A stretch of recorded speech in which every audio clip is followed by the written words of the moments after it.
前情景教學法共有5個步驟。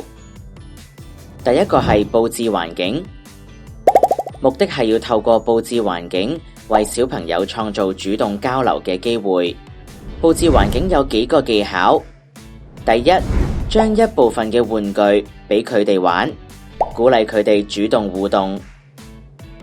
第二，將另一部分嘅玩具擺喺唔可以隨手可得嘅地方，鼓勵小朋友透過手勢、聲音或者其他嘅形式嘅溝通嚟請求。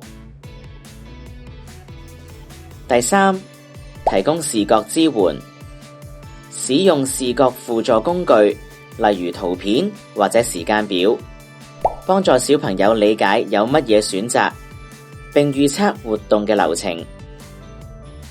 最後係減少干預，盡量減少背景嘅噪音，例如電視聲或者其他人物走動，幫助小朋友專注喺互動同埋溝通嘅機會入面。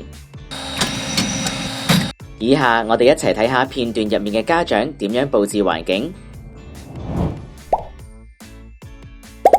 當小朋友幾個星期都淨係鍾意玩某一樣玩具，或者淨係用某一種玩法，我哋就可以營造溝通機會，引發溝通動機。要鼓勵小朋友主動溝通，我哋需要創造自然嘅溝通環境。我哋亦可以預先刻意設計，等互動喺遊戲過程裏面自然咁樣出現。而遊戲應該以小朋友嘅興趣作為出發點。例如，如果小朋友鍾意餅乾，我哋就可以喺遊戲中加入同餅乾相關嘅互動，引導小朋友表達需求或者想法。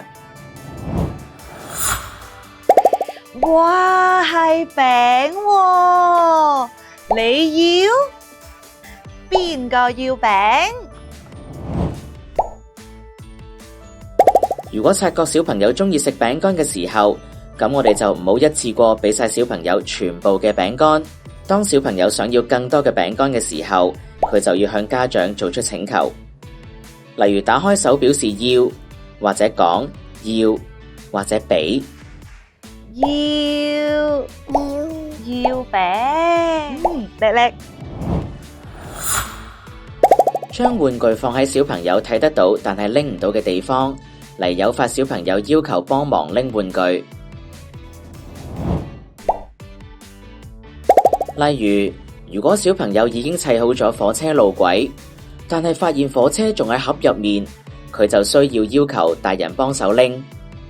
大人可以引導佢哋向大人發出請求，或者講開，或者幫我。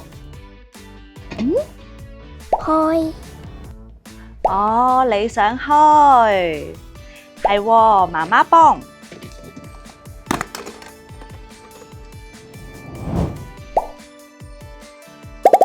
好多時候，小朋友會透過發脾氣嚟表達需求，以便即刻得到佢哋想要嘅嘢。我哋應該安撫佢哋，但係唔好順從。